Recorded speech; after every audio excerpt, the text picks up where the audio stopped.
All right, what's going on, everybody? Welcome back to another Kinesio Outdoors YouTube video. In this video, I will be reviewing my gear list for my 2024 fall bear hunt. This took place August 1st, 2nd, 3rd, and then we came out the 4th. It was a backpacking trip. Can't tell you where. Temperatures were low of 50, 55, high of 85, 88. Humidity a couple times was up in the 80%, and then other than that, it was lower, much more manageable. So I'm gonna go over my gear list of stuff that I packed, and then things that because we switched trailheads, I was able to repack my backpack and take some things that I didn't have and take out some things that I didn't need. So we'll just jump right into the video. I'll share my screen here. Sweet. So if you don't like this format of video, I apologize. One moment here. Sweet. Anyways, if you don't like this style of video, I apologize. This is just kind of the best way that I could think to do it, to go through quite a lot of material very quickly. If somebody's more interested in a more explanant video of like my kill kit, my clothing, first aid kit, things like that, I'm happy to do so. Just let me know in the comments below. But again, I want to cover a lot in a short amount of time, so I thought this would visually be very helpful for everybody. Let's zoom in here. All right. So 2024 bear hunt list. I have my kill kit. I have the Kafara brand hybrid game bags. I used to have Argalis. The reason I went with Kafaru is simply because the durability seems to be much better, which if I'm hunting in the Oregon coast, if I'm getting snagged on anything, I just didn't want the Argali light game bags to rip or the Caribou game bags to rip. Both are great game bags. I've used these quite a bit. I never actually had the chance to use these, but the Caribou game bags are excellent. I have one cut-proof glove, and then I have a couple rubber gloves. I also have my orange 200-pound test reflective cord. I had two carabiners, which as you can see by this yellow highlight, that means I took it out. I didn't need it. I've been on, I want to say 5 or 6 animals, bear, elk, and deer. Had this kill kit in my pack, never used those carabiners. I put them in because I like the idea of being able to just clip those onto the drawstring of the game bag. Boom, clip it right onto the branch. Unfortunately, it just wasn't something that was working out for me. So I ended up just taking those out, save a little bit of weight, save a little bit of space. The Gerber multi-blade knife, that's going to be this guy here. So the reason I have that in here, I used to have it, is because it has a saw, it has a fish hook, and then it has just a regular drop point knife, all in one handle. Great idea. I actually really like that knife. However, if I have this Havalon Piranta and I have my Benchmade, I forget which model, in my pocket, I don't need a third knife. I also carry a larger saw. It's an HME folding saw. And again, I don't need it, so I just took it out. And then something I also took out is the 25-liter trash bags. And that's because, as you'll see later, I actually have contractor bags. I just find the contractor bag to be a little more versatile, a little bigger, which is great. And it's going to be able to fit a whole quarter. I just want one kill kit for everything. And the only thing I change out is the game bags. So an elk quarter is going to fit in a contractor bag, probably not going to fit in that 25-liter trash bag. So I took out the yellow highlighted options here. Oh, and this quart game bag is used for a heart. If I'm successful, I like to bring the heart home.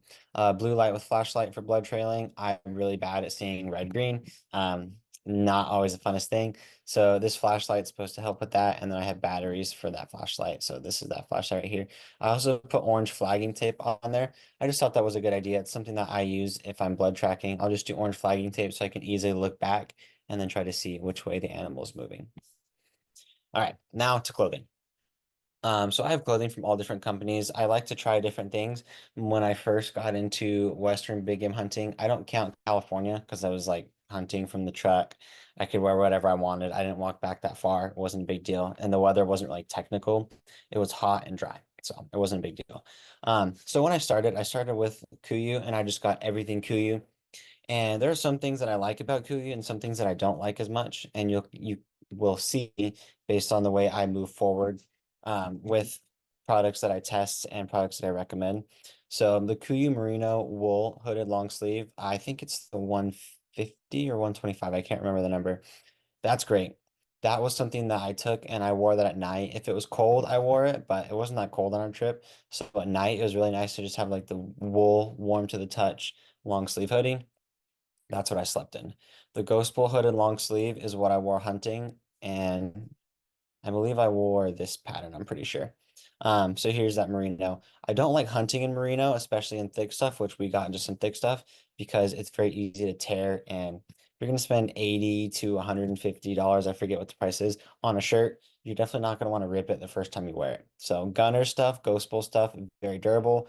Wear it through blackberries, white thorn, maple vine, devil's club, whatever. I'm not worried about it. So this was my day, and then this was my night. My first light puffy jacket, really like this puffy. I think it's great for just an outside puffy. It is camo, so I don't wear it that often. It packs into its own pocket. Really enjoy it. However, I didn't pack it because the coldest it was 55 degrees. So on one morning, it was a little bit windy and chilly. I wore the merino under my ghost bull. Perfect, not a problem. I also took out a face cover. I was second shooter for this trip, meaning this was Jason's trip. I just asked if I could go, and if we were going to be, if Jason was successful early, we were going to continue to stay out there, and then I was going to have my opportunity to be shooter. Unfortunately, Jason wasn't able to tag out day one, so I wasn't shooter. So I just left his face cover back. Another thing is I just sometimes use like face paint. I prefer the face cover, but for this trip, I didn't need it. Nike Dry Fit socks. I really enjoy using these socks. I really like these. I think they're the Elites.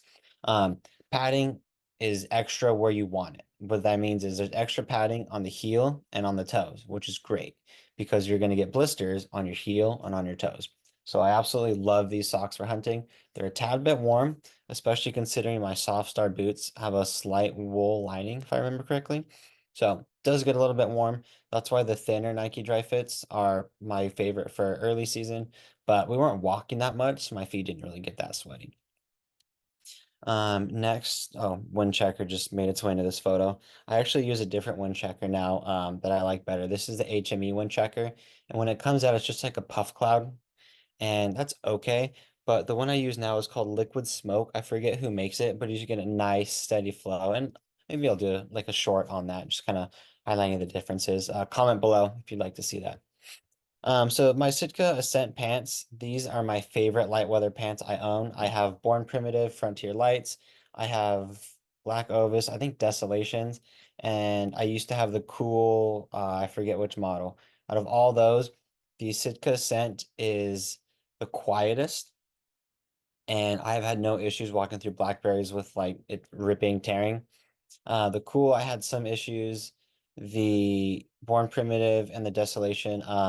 Maybe I'll do a video of all three pants. Not that they're all comparable, but they're all comparable in the sense that they're early season. Anyway, so I took my Sitka set pants. Love these pants. Can't recommend them enough. I did not take behind my Kuiu pants. I actually replaced those with the Born Primitive Frontier pant. And the reason it's highlighted yellow, I didn't take it. 55 degrees, I'm not wearing thick pants. I always pack a merino wool beanie. First light beanie, I think it's like $35.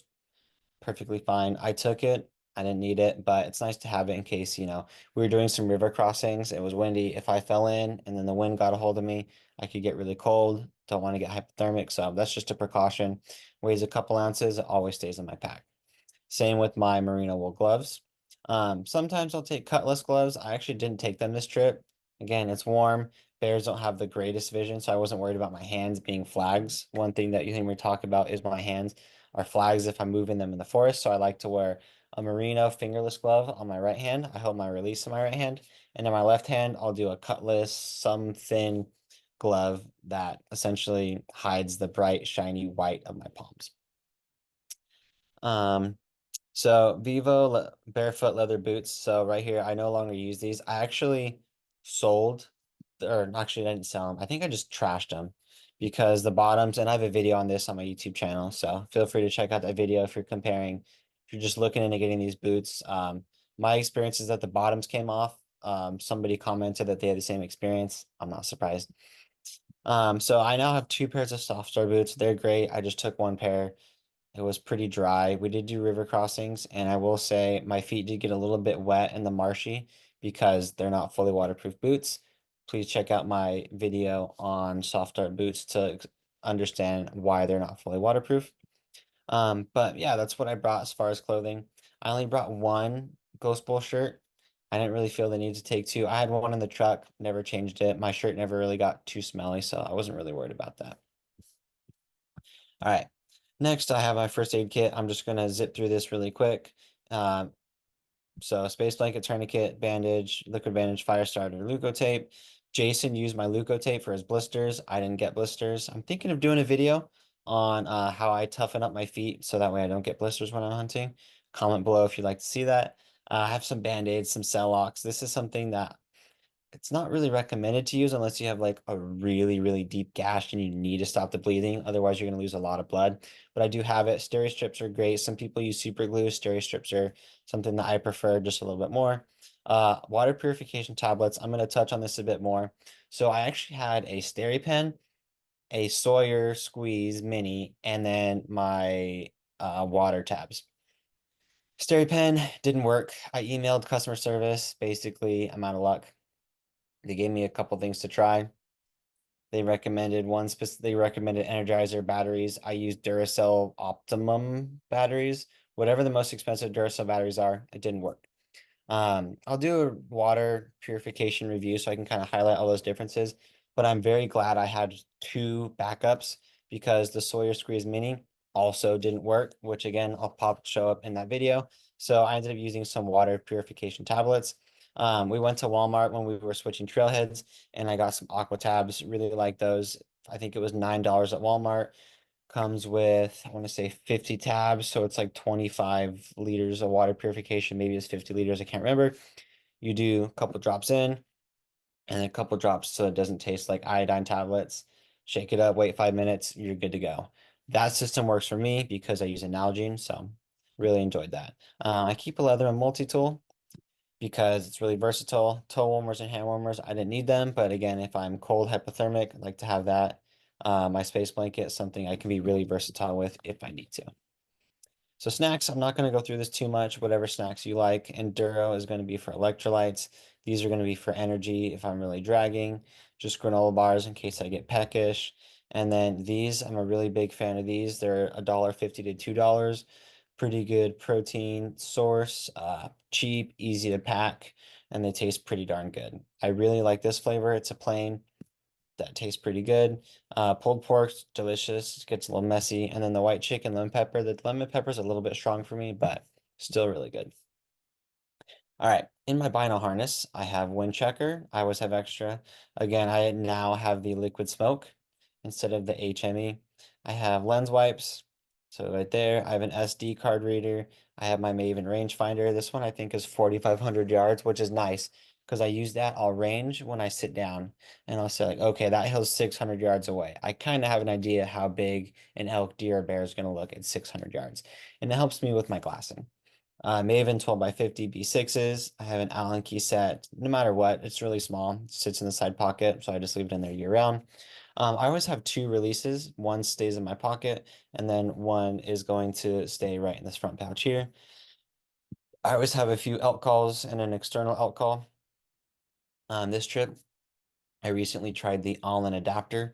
Really, really like it. As far as I can tell, it's the fastest and easiest tool to get some phone digiscoping video. So they're really great. Really enjoyed using that. Again, super quick, super easy. Oh, and then in this, I have some knocks, some lighted knocks, some Allen wrenches. That is to turn off my lighted knocks. I have some extra D-loop cord. This one is a pre-cut D-loop, so all I need to do is cut my previous one off. I know how to tie it, and then get some pliers to my Leatherman. Boom, open it up. I can keep hunting. All right. In my pack, I had trekking poles, I had my Tyvek, I had contractor bags, two or three. I have a bunch of paracord, high visibility. I have hot pink, just what I have. Orange would be great. They sometimes make paracord with reflectiveness in it. That would be a really good option too. Toilet paper, I usually have one headlamp, sometimes two. The headlamp usually lives in my pants pocket with a lighter and a pocket knife. An emergency situation, I can get by with those things pretty well. I did not take my bugle tube.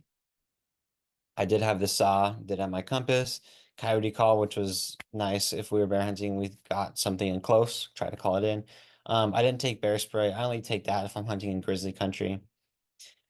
And one of these is my kill kit. One of these is my first aid kit. I did not take this elk scapula for calling. I did take my pyro putty. I had a few lighters. This white is tenacious tape. Did take that. Eye drops, bug spray, had those. I did take my machete in case we were in thick stuff and needed to kind of clear a path. So I definitely had that. This is my snack bag. And then I used to use the Kuiu Icon Pro 3200 on their frame. It was pretty good. I've recently upgraded. I like think it's an upgrade to the Kafara arc frame with the Hellbender pack. I like it much better. It carries loads much better. It's more comfortable and it's quieter. This one had a lot of squeaking issues in the shoulder harness with and without a lot of weight. And then the carbon fiber was really loud on the bag. So just something I noticed. Sometimes I take a hatchet. I didn't take it on this trip. And not pictured, I had my stereo pen I just mentioned, the Slayer Mini I just mentioned. Depending on the trip, I take should we say 48-ounce Nalgene? Yeah, I think it's 48. I always have a 32-ounce Nalgene, but on this trip, because we were going back in, water source wasn't right next to our place. I just took a bigger Nalgene, and I also took not pictured. I forgot to type it out for just water storage for filtering or purification later was I took a 3-liter Camelback bag. That was empty most of the time, but we packed in our first night. I just filled it at the trailhead and then we walked in. Just had extra water for cooking. All right. So these are a little bit out of order. But essentially what it is in my camp bag, this was a separate bag from my Hellbender pack. I had all my stuff for the night. So I had enough stuff for 3 nights and 3 days. And with this trip, all that means is I had extra food. That's pretty much the difference. So I had a sleeping bag, a sleeping pad, yellow. I forgot a pillow. So what I did is I used my kill kit because it has those game bags and I wrapped my Ghost Bull shirt just all around it. It worked. It was okay. What I should have done is use my inflatable butt pad, which I packed. It's going to be this guy here. That would have been the way to go. I didn't do it. Oh well, I lived, so not a big deal. Oops, here we go. Perfect. All right. I used the Mountain Smith LT shelter. I really liked it. I was able to get it pretty cheap when I was guiding, and I used the Tyvek for my ground cloth, so kind of dual purpose there. Tyvek would also have been useful, creating shade if we were successful, things like that. So this is the sleeping bag I used, 30-degree bag, plenty warm. This is the shelter, and then this is the sleeping pad I used. All did pretty well. The sleeping pad's pretty good. It does lose air sometimes. Don't know why. Sometimes it doesn't seem to lose as much air. Shelter's really good for the money. Really, really big. I had plenty of room. Jason and I actually slept under it our last night out there. He just didn't really feel like packing his shelter. We shared mine. Jason's 6'4", 240, two trekking poles in the middle. I just stayed on one side. He stayed on the other. It was perfectly fine. Perfectly comfortable. I took the Primus ETA Express stove with extra fuel. Jason did most of the cooking, so I ended up just not packing this that second night. That's why I have the stove. I did, however, take extra fuel just in case he ran out. And then really quickly, want to go over my food. So for the first day, I had, sorry, it's kind of hard to read this. I had granola and oatmeal for breakfast, 360 calories, 12 grams of protein, 50 grams of carbs, 11 grams of fat. And what I did is I just broke down my meals by what I had every day. And then I broke down protein, carbohydrates, and fats. Normally, I eat 3,200 calories a day. I eat 110 grams of fats, try to, 350 grams of carbs, and 200 grams of protein. So you can see I was a little bit low on everything. I ended up at 2,400 calories. I felt fine. I wasn't like bored. I don't really eat when I'm bored, if that makes sense. But my total weight of food for this day was 35 ounces. It worked out great. Now to run through this granola with oatmeal, Honey Stinger Pro, granola bar, Honey Stinger, granola bar, Honey Stinger Energy. Just had it. It's like gummies. Beef stroganoff, that's a Mountain House, pulled pork, like I showed earlier. And then I had chicken teriyaki. That is a Mountain House, I believe. I added white chicken to get extra protein. And then I had a meat stick, first four meat sticks, love them. Really good, pretty clean, not overly greasy. Tastes pretty good. Seasoned beef is my favorite. I've tried the Cajun and the original, and those just weren't as good to me as a seasoned beef, but they were still pretty good. All right. Day two, I had again granola with oatmeal for breakfast. So cold, just add water, no big deal. I again had the same granola bars. I like them both. The Pro had sunflower seeds. I believe so. Yeah, this should be it. I like that one better, a little extra protein. So if I was gonna buy them again, I would just buy both Pros. A little bit more calories, a little bit more protein. That's all. I had fettuccine Alfredo for lunch, and I added smoked salmon to it. Smoked salmon is just one of those little meat pouches. You can get it at the grocery store. It's like 150 to $2. Pretty good, non-flavored. I had beef stroganoff, and that's a Mountain House. Fettuccine Alfredo, I believe, was a Backpacker's Pantry. I added white chicken, and then again, I had a meat stick, 2,500 calories, 2,400 calories, 33 ounces, 35 ounces. So maybe a touch heavy, but pretty close to right on. Again, granola with oatmeal. I don't mind eating the same thing every day. It is a little sugary for me. I think I'll make my own version that's less sugary in the future. I had two Cliff Bars, a Nature Valley bar, chili mac, and then I added shredded beef. Again, just a little bit pouch I got from Walmart. Chili mac was Mountain House. Then I had lasagna from Mountain House. I ate the pulled pork separate, kind of weird to mix those flavors. So I just had that as a snack before dinner. And then again, a meat stick, 2,360 calories, 32 ounces. So that's a summary of my trip and my gear. I do want to talk about one thing, and that's the belt I wore. So hold on. So I bought the Grip 6 belt recently. I like the idea that it's infinitely adjustable in the sense of I can just adjust it a fraction, and that's how they get the infinite from it. I got this on sale. I usually just buy everything that I have that's nice on sale because I'm cheap. This is a great belt, really light, really comfortable.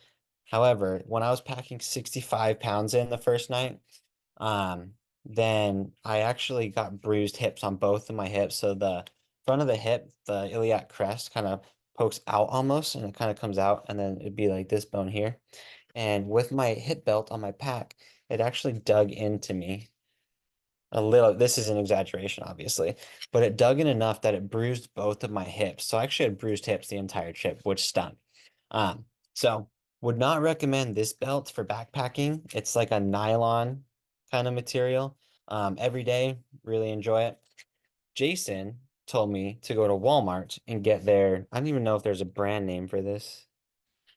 Made in Dominican Republic. I don't know. It's in the Walmart men's section. This is $10. I don't know the brand from it. Um, Elastic. Let's see. Try to do it both ways. It stretches. It's a little softer, a little more flexible. This was the ticket. So if you're looking for a cheap backcountry belt, this is the way to go over the Grip 6. Grip 6 is great for every day. I'll probably just start wearing this every day. This also has nearly infinite adjustments. Sorry, there we go. Because this prong can fit just through any of these holes, just pokes through. So I could do it basically at any of the holes and have no problem. So this $10 Walmart belt is the way to go for backpacking over the Grip 6. A Catamount has one that I'm gonna probably look at, but for 10 bucks, that's amazing. It was a hip saver for sure. All right, so that's the conclusion of the gear I took, the gear that I did not enjoy as much as things that I ended up not packing going back in. So that's what I took for my 24 bear hunt.